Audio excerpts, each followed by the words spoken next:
بسم اللہ الرحمن الرحیم۔ کبھی کبھی خیال آتا ہے کہ ہم زندگی گزارتے تو ہیں لیکن زندگی کے بارے میں سوچتے نہیں ہیں۔ شاید ہمارا خیال یہ ہے کہ زندگی گزارنا ہمارا کام اور زندگی کے بارے میں سوچنا کسی اور کا کام۔ نہیں، ایسا نہیں ہے۔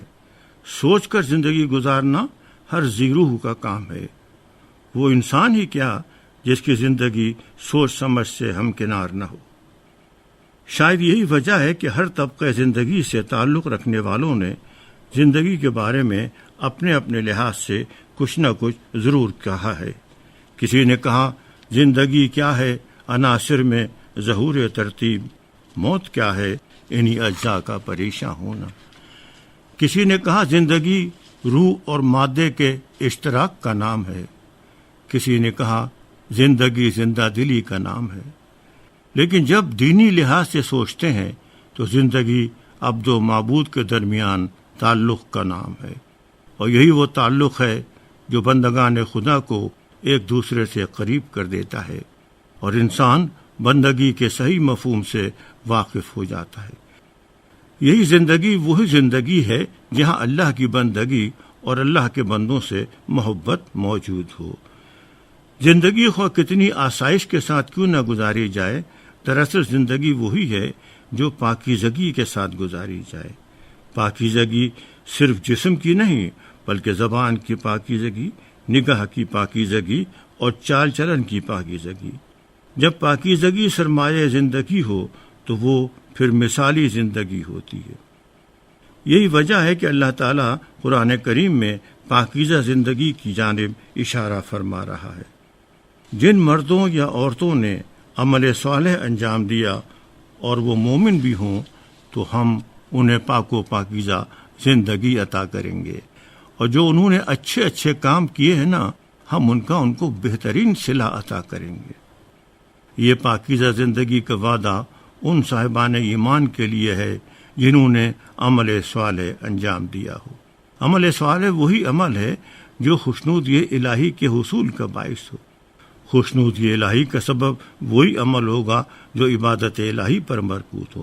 عبادت الہی پر وہی عمل مرکوز ہوگا جہاں خدمت خلق خدا کو زندگی کا مقصد قرار دیا جائے۔ اب دیکھنا یہ ہے کہ خوشگوار ترین زندگی کس شخص کی ہے۔ حضرت علی ابن ابی طالب علیہ السلام نے ارشاد فرمایا کہ خوشگوار ترین زندگی اس شخص کی ہے جو اللہ کے تقسیم کردہ رزق پر راضی ہو۔ یہ ہے راضی برضائے الہی۔ اس سے مراد یہی ہے کہ احکام خداوندی کے دائرے میں رہتے ہوئے حصول رزق کی جد و جہد ہو، اور اسی جد و جہد کے نتیجے میں جو رزق حاصل ہو اس پر قانع ہو۔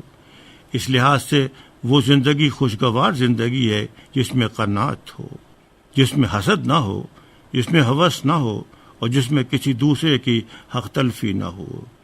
یہی سبب ہے کہ حضرت علی ابن ابی طالب علیہ السلام نے ارشاد فرمایا کہ 3 چیزیں انسان کی زندگی کو خوشگوار نہیں بناتی ہیں: 1 کینہ، 2 حسد، اور 3 بدخلقی۔